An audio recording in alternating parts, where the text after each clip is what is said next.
Hi, my name is Saurabh.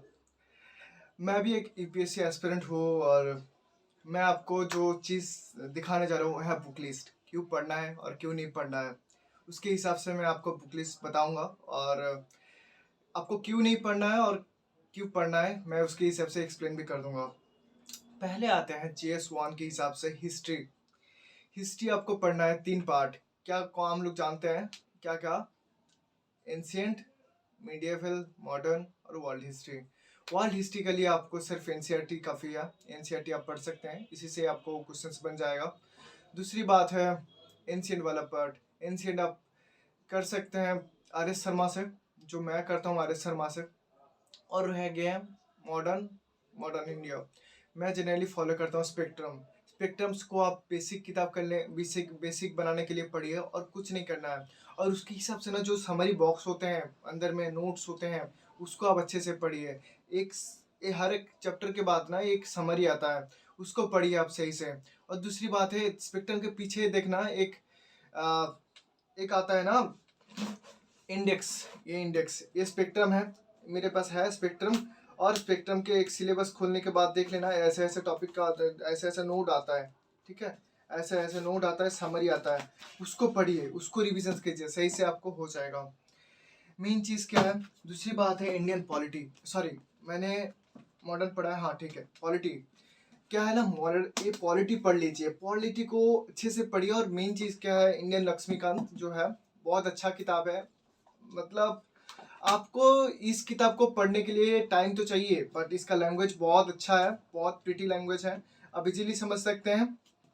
और main चीज़ क्या है, इसको बार बार पढ़िए, नहीं तो आप एग्जाम्स हॉल में रिमेम्बर नहीं कर सकते हैं। मैं ये चीज़ बिलीव करके चलता हूँ, आप अच्छे स्टूडेंट हैं, पर मेन चीज़ आपको रिमेम्बर करना है, तो आप इसको अच्छे से पढ़िए और अच्छे से रिविजन कीजिए। उसके बाद आ गया जियोग्राफी। जियोग्राफी का करने के लिए ना आपको ये जो 4 एनसीईआरटी है, ये जो 4 एनसीईआरटी है, इसको पढ़िए, इसी से ही आपका क्वेश्चन बन जाएगा। और मेन चीज़ क्या है, जियोग्राफी के साथ साथ करंट अफेयर्स जो है, करंट अफेयर्स को ऐड कीजिए। और करंट अफेयर्स को ऐड करने के बाद आपको कौन कौन सा टॉपिक करंट अफेयर्स में चल रहा है, क्यों चल रहा है, उसके हिसाब से जियोग्राफी इम्पैक्ट क्या है, उसको एनालाइज कीजिए। उसके हिसाब से एनालाइज करने के बाद आप अच्छे से पढ़ सकते हैं। मेन चीज़ क्या है, आर्ट एंड कल्चर। सभी लोग आर्ट एंड कल्चर पढ़ते हैं, मेरे पास है भी आर्ट एंड कल्चर, मेरा मेन सोर्सेस ये है, मैं इसको पढ़ता हूँ।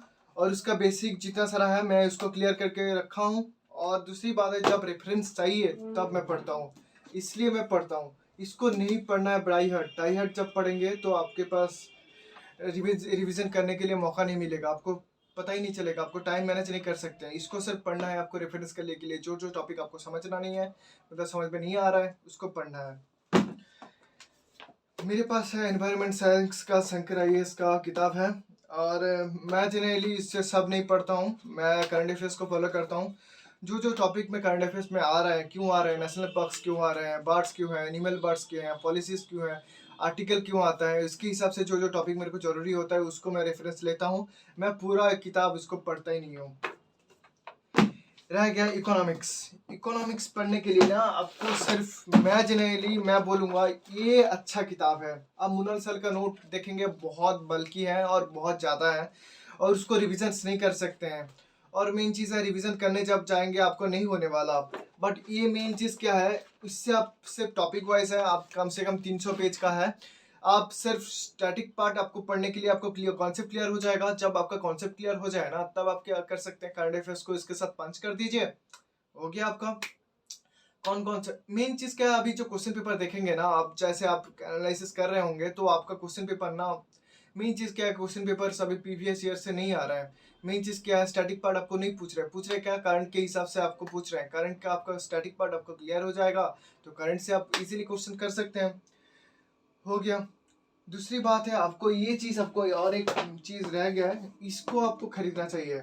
ये आपका बहुत हेल्प करने वाला है। क्यों क्यों हेल्प करने वाला है, क्यों ना, आपका मेन चीज़ क्या है, अफगानिस्तान में चाबर पोर्ट कहाँ से आ रहा है, क्यों आ रहा है, जियोग्राफिकल इम्पैक्ट क्यों है, इकोनॉमिकल इम्पैक्ट क्यों है, कहाँ पड़ता है, ये आपको बहुत हेल्प करने वाला है।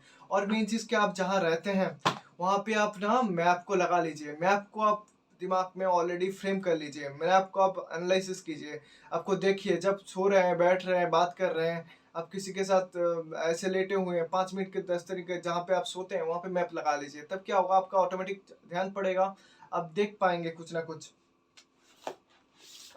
और दूसरा चीज़ है, मेरे पास, मैं ये कोई प्रमोशंस नहीं है और कुछ नहीं है, मैं जनरली फॉलो करता हूँ ट्रस्टेड होके, क्यों ना, इससे आप समझ सकते हैं प्रीलिम्स कैसे क्वेश्चंस कर रहे हैं, कौन कौन सा टॉपिक क्यों पढ़ना चाहिए, कितना डीपली पढ़ना चाहिए, कैसे पढ़ना चाहिए। और दूसरी बात है, सिलेबस को आप आज जाइए और सिलेबस को आप डाउनलोड कर लीजिए। आप पढ़े नहीं होंगे तो सिलेबस को डाउनलोड कर लीजिए और बहुत अच्छे से पढ़िए और डाई हार्ट पढ़िए, मतलब ऐसे पढ़िए जैसे आपका वही, हम लोग का अंदर में एक ही ब्रिज है, यूपीएससी और हम लोग के अंदर में एक ही ब्रिज है, वो है प्रीवियस ईयर क्वेश्चन पेपर और सिलेबस। सिलेबस इसलिए दिया गया है, आप सिलेबस नहीं पढ़ेंगे तो आपको कुछ नहीं समझ में आएगा, आप टॉपिक आप ना इधर उधर भटक जाएंगे, आपको डायरेक्शन क्लियर नहीं होगा, डायरेक्शन क्लियर नहीं होगा तो आप भटक जाएंगे, आप इधर उधर चले जाएंगे।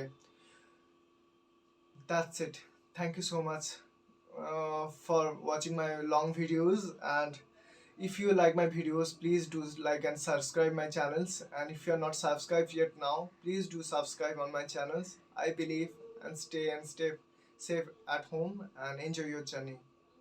Thank you. Bye bye.